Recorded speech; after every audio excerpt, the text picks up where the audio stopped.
We're going where you want to go so you can be where you need to be. It's Road Gang Radio with Lindsay Lawler and Jimmy Mack on RadioNemo.com. Let's go. Welcome back, Jimmy Mack. Welcome back, Jimmy Mack. So simple, but it rhymes and it makes me happy. It makes me happy to hear you over in Franklin, Tennessee, in peak form, by the way, in a peak studio that is only beginning to reveal itself. Yeah, dude. I'm just really excited. The colors are great. It's so very much you. You even match with that Peaches New Orleans record store T-shirt, looking outstanding over there. Lindy LaRue. Lindy? Lucky Lindy LaRue. Actually, I'm doing your thing where I'm taking a whole bunch of different words and making them into a new one. So Lindy LaRue is also Lindsay Lawler, double L, the brand that bears the name. Good morning. Yeah, Queen. And Jimmy Mack over there in New Orleans and Phone Master Dre from the Big Easy to Music Sleazy. And speaking of Music Sleazy, we're going to keep it sleazy in a 70s sleazy. Come on. Sleazy. Get your head out of the gutter, people. I'm just in all we mean is sepia. All right, so today on the show, we are joined by someone who is quickly becoming one of the most exciting new voices in music journalism. Audrey Gibbs, she's a reporter for the Tennessean, covering everything from red carpet interviews to album reviews across genres that stretch from country to R&B to indie rock. She's already made Nashville Briefing's 30 Under 30 list, very cool, and her work has appeared in Ms. Magazine, American Songwriter, and the current GA. The list goes on and on and on and on. She's a proud graduate of Sewanee and Columbia Journalism School. I know some people that went there, probably the same age as her, actually. We'll see if they know each other, where she explored arts criticism, women's health, and something I want to ask her about right away, the investigative podcasting. Jim, that was the first time I heard that term reading through her stuff this week. Investigative journalism, I've always heard, of course, but I hadn't personally heard the term investigative podcasting. So, I mean, obviously, you know what it is when you hear it, but isn't it funny when you hear something and you're like, I know what that means, but I've never heard it. Anyway, she's a fixture at live shows here in town and the kind of journalist who's just as likely to be in the photo pit or the mosh pit, maybe. I don't know. Let's find out if she was moshing Monday night. As well as she deep dives into it with artists, gets down to the nitty and gritty. You can find her writing at audreygibbs.com or the Tennessean, and she's over on Instagram at Audrey A.E. Gibbs. She says she's an open book. Let's see if that's true. Good morning. Please make welcome to the show our new friend, Audrey Gibbs. How are you? Good morning. Good morning. Thanks for having me on. What an intro. Happy to be here. We're happy you're here. Where are you sitting right now? Where are you sitting? What are you wearing? Are you drinking coffee? You don't have to say what you're wearing. That was a joke. Where are you this morning? Oh, well, I am on my couch in East Nashville in my apartment. Yes. And I am actually wearing a shirt with photos of my cat all over it. Yes. Jim, she sounds like our people. Nearby. Yeah, he's around too, my cat Prince. Yes, named after the artist formerly known as. Yes. Nicely done. And by the way, we've had our good friend Jimmy has done some work with Prince. He's done a little bit of stuff. We got a chance to talk to him. By the way, okay, so let's talk a little bit about your work for the Nashville Tennessean and your writing overall. There really is a sort of element of the gonzo to what you're kind of up to here, because a lot of people often write in that sort of detached, I'm chronicling the event. I'm going to give you all the points bulletin about what it is that happened. You actually kind of mix both a sense of criticism, and I mean critical eye. I don't mean like telling people that people are terrible, but, mixing a critical eye with a sense of you are there sort of reality. Can you talk about why you feel like that approach is best for the kind of journalism you do? And did the question make any sense whatsoever, Audrey? Yes. No, that's I think that was perfectly worded. And I appreciate that question. I think that one of the most essential things you can do in art journalism is to make who is not there feel like they are there, and make the individuals who were there feel like they are reliving that show or, that performance, that moment in time. So I'm considering the fact that I'm there like a massive privilege, because a lot of people maybe don't have the money to spend on tickets or have to work. It's just really tough to go see live music nowadays. So I think first and foremost, I consider the fact that I'm there a big responsibility Sorry, my cat in the background, if you heard him. I consider the fact that I'm there like a big responsibility to serve the people who maybe aren't there. But I also want to be honest. I'm not necessarily a critic in the most literal sense of the word, but I don't want to lead people astray. I want to recommend artists that I think really have got cool things going on. I want to be honest about what I saw at shows and give accurate accounts. Maybe there were technical difficulties. Maybe the person wasn't having their best night. Maybe they were a little sick. So, I want to be honest. But also just recount the basic facts, tell you why it's important and why you should spend time with me reading this piece and why it's worth your 3, 5, or 7 minutes to dive into it. I'm going to have one follow-up, and then Lindsay's got something for you. A lot of my listeners know this. I actually have a doctorate from the University of Washington, and part of it is in bragger. I am bragging, totally bragging. Same thing that you do, though, and the idea that what you're doing here, and this is you actually did a really good job distinguishing it. This isn't a thumbs up, thumbs down kind of situation. The best way to kind of think about the way Audrey writes, and you will correct me if I'm wrong, is performance reconstruction, in that one of the jobs that we have to always remember when we do pieces like you do is you have to create a sense for the reader that they are there. That in some ways, some of the joys, some of the disappointments, some of the moments that kind of played out through your evening have to play out through the writing itself. Because in doing that, you are giving people an opportunity that when they do get a chance to go see music, they can actually trust you. They can say, look, I don't get a lot of time to go see stuff, but based on what Audrey has said, these folks might be worth checking out next time they show up in town. I don't have a lot of disposable income, and I want to make sure. And that's kind of the gig, isn't it? The gig is to kind of make sure that your audiences understand that when they do decide to get out there and be a part of it, that they have a voice that they can rely on saying, they go to see the show and they said, that's exactly what Audrey described.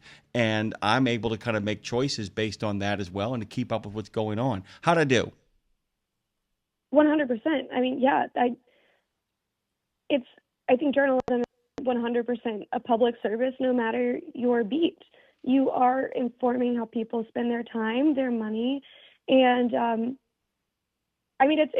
it's a job that's first and foremost for the people. So I do really appreciate criticism in the formal sense of the word as well, and the job in its most literal definition. And I read a lot of music criticism, and I've written some music criticism, but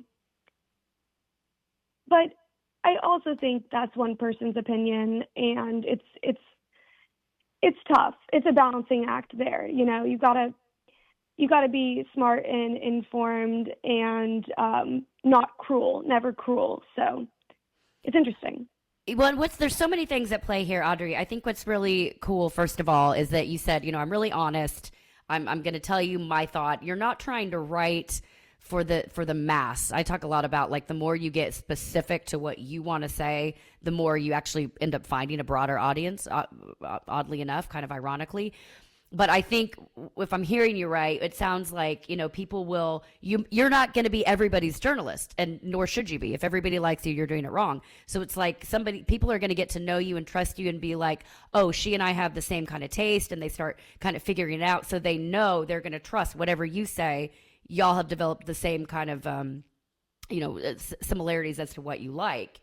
And there's going to be other journalists who like other things. If you're going and just kind of giving that vanilla review of it, people aren't getting it out. And so I like this. I think that's the difference in, I've been working in radio for like 30 years, and I can see how it's changed. And I think that what the youth and the what you're bringing, the new energy you bring to the table is like, I'm not trying to please everyone. I'm telling you how I saw it, how I felt it. If it resonates with you, cool. So I really like that. Does that feel accurate, where you're like, you're becoming like starting to get a relationship with your readers, it feels like?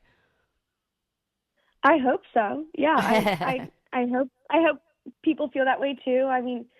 I hope that there are a lot of return readers, and it's exciting. I've just reached 2 years at the Tennessean maybe like a week or two ago, so it's taken a lot of time to kind of get comfortable in this role and feel a rhythm. But I think I'm reaching it, and I hope that I've kind of established a rapport with readers in the area and throughout the world, because these tours and artists are international. So yeah. Well, let's talk about some live shows, because first of all, I saw that you were at the Turnstile show Monday night, correct? I saw that.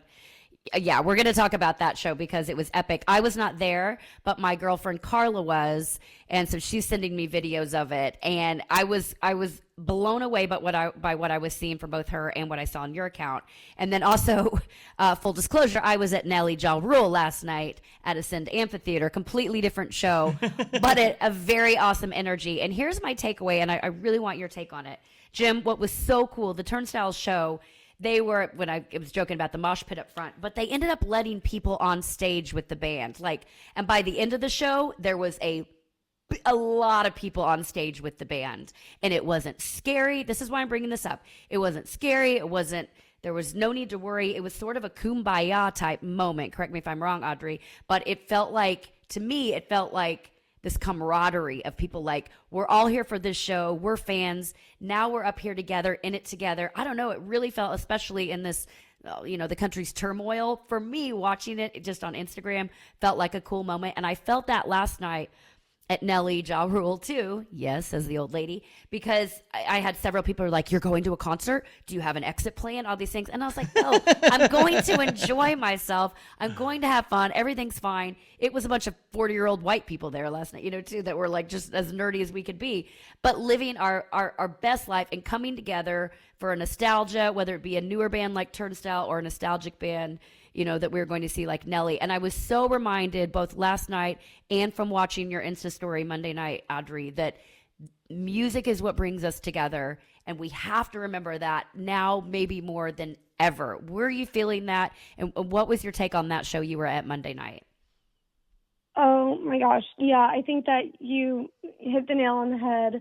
And last night I was not at Nelly. My colleague Melanie Hurt was there, and she reviewed it for the Tennessean, and I'm excited to read that review, shortly after this show and see what she thought of the show. But yeah, the Turnstile show was wild for so many reasons. I went not super familiar with the band, knew the hits well, but that was it.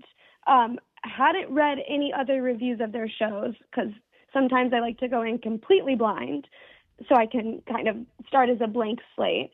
And just the second the show began and the bass kicked in and the drums started thrashing and the guitar licks were just echoing throughout the Pinnacle, everybody was crowd surfing. It was half a dozen people crowd surfing in this kind of mosh pit. Which we don't see. Sorry to interrupt, but we don't see that a lot anymore, right? No, because it's not safe. And right. I mean, I've been to so many shows where there's not a mosh pit and you have to stop and you have to get the medic and people are shining right. their flashlights. But that didn't happen Monday night. Like, my biggest concern was, is somebody going to get hurt? The show, no, not, to my knowledge, nobody got hurt.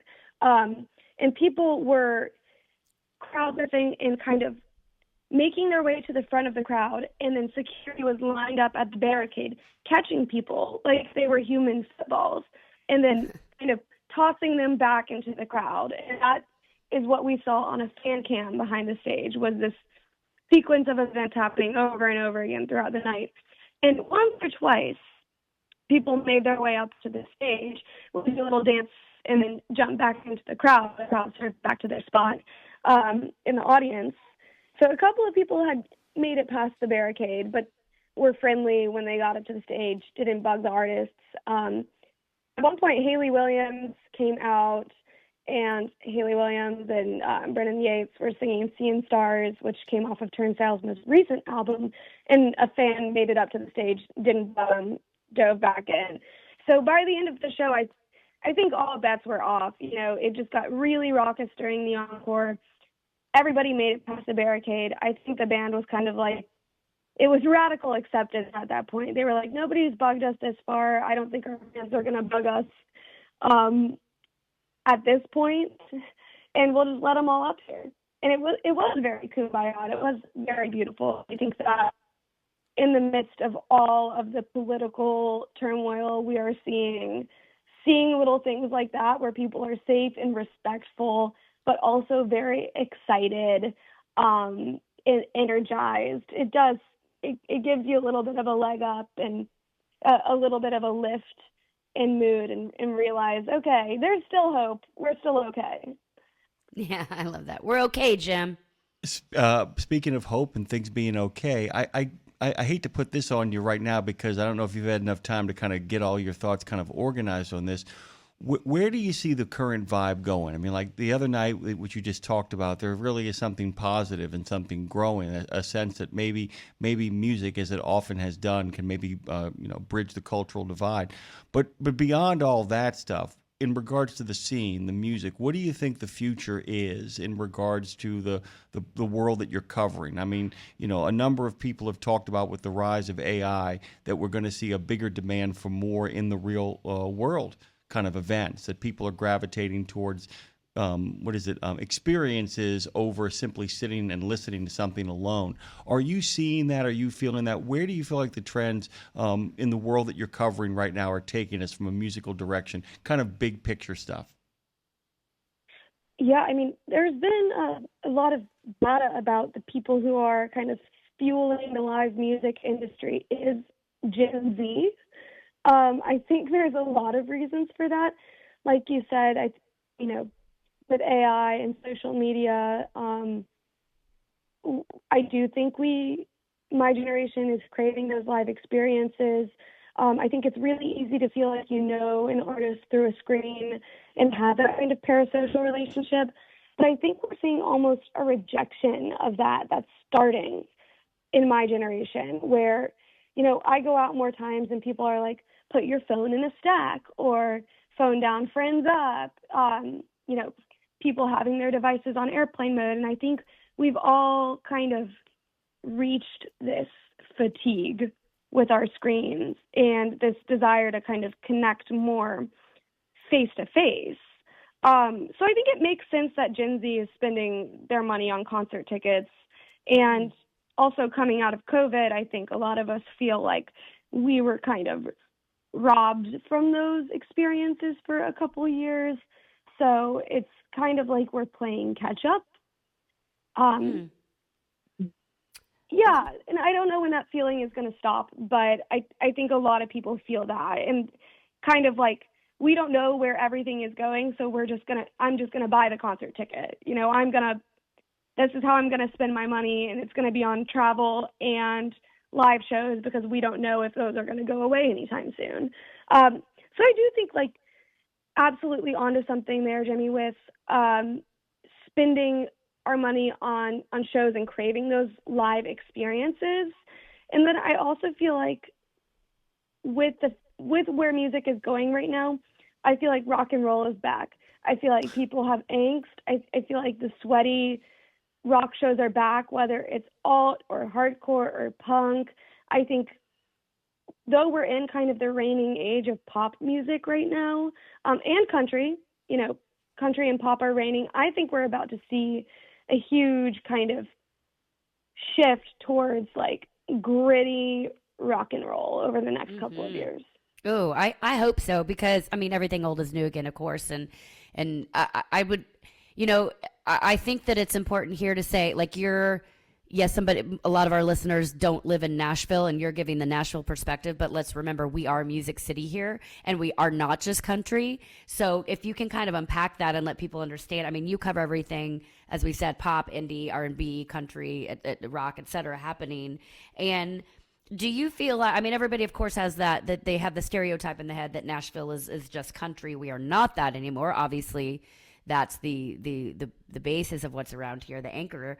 But we see so much happening. It's a melting pot, similar and also different to Austin. But do you feel like what you're seeing here, the kind of shows we're getting in Nashville, the kind of trends we're seeing out of Nashville, more people coming from LA to Nashville, we have a lot of the pop people even coming to right here.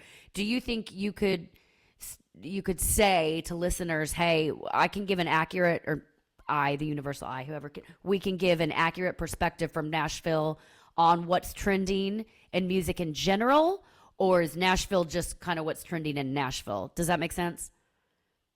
Yeah, I do think that Nashville is more holistic than just being Nashville. Like, sure, in a lot of ways, like, we are this kind of country music echo chamber, and I feel like sometimes we're maybe stuck 10, 15 years in the past, not in a bad way, in a cool way.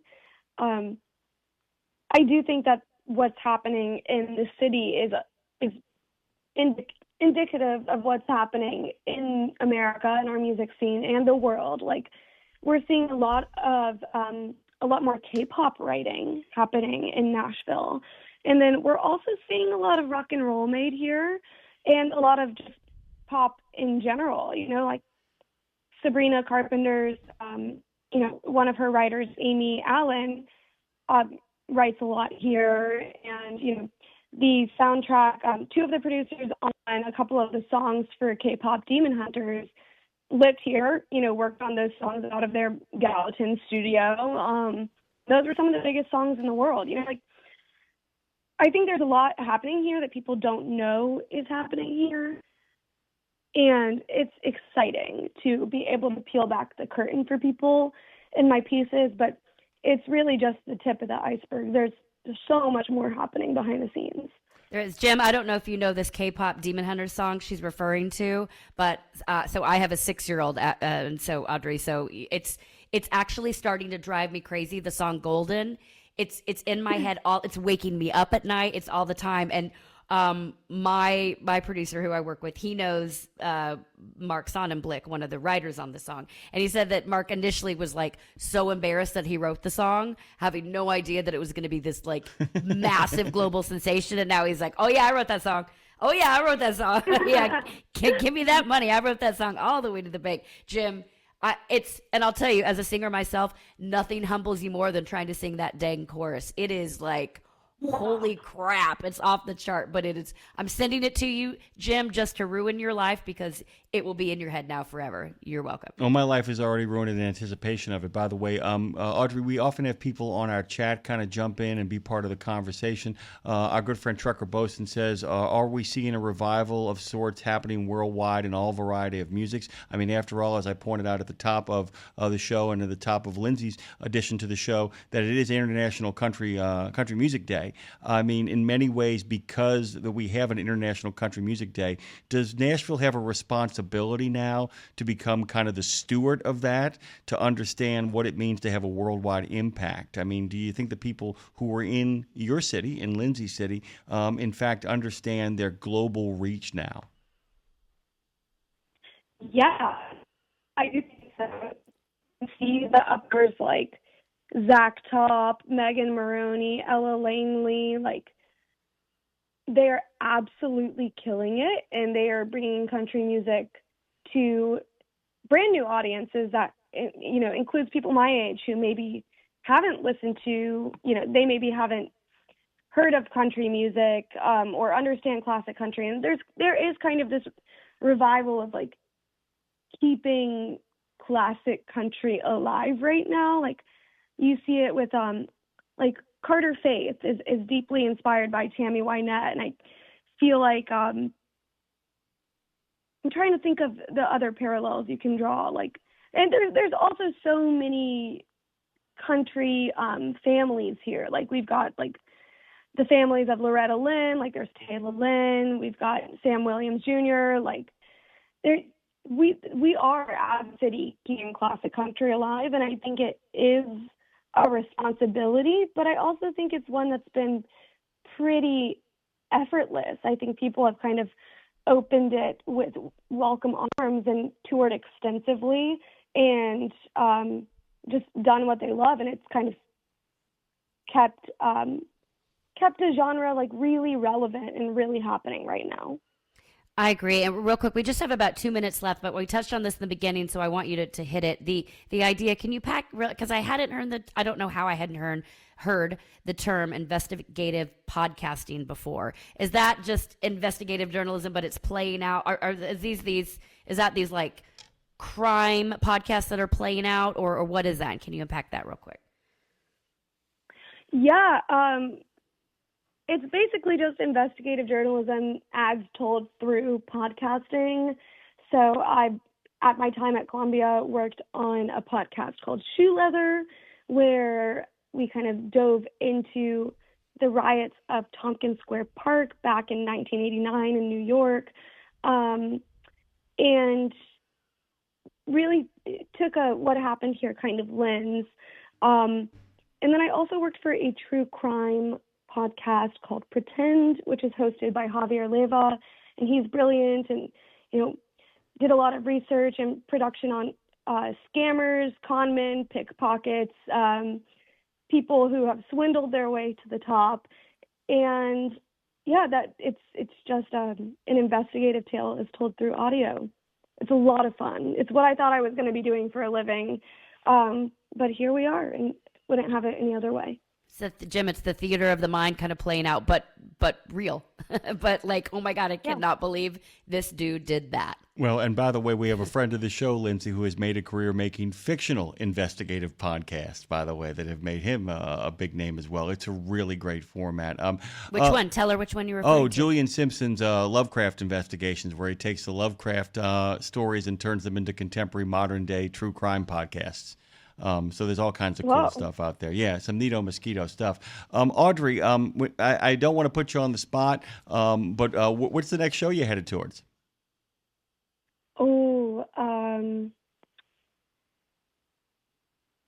I think it's Lord. Ooh, Lord's out. On the 20th. Ooh. Yeah, so in 3 days we're seeing Lord. She's doing 2 nights at the Pinnacle. I think they might be both sold out, but I'm not positive.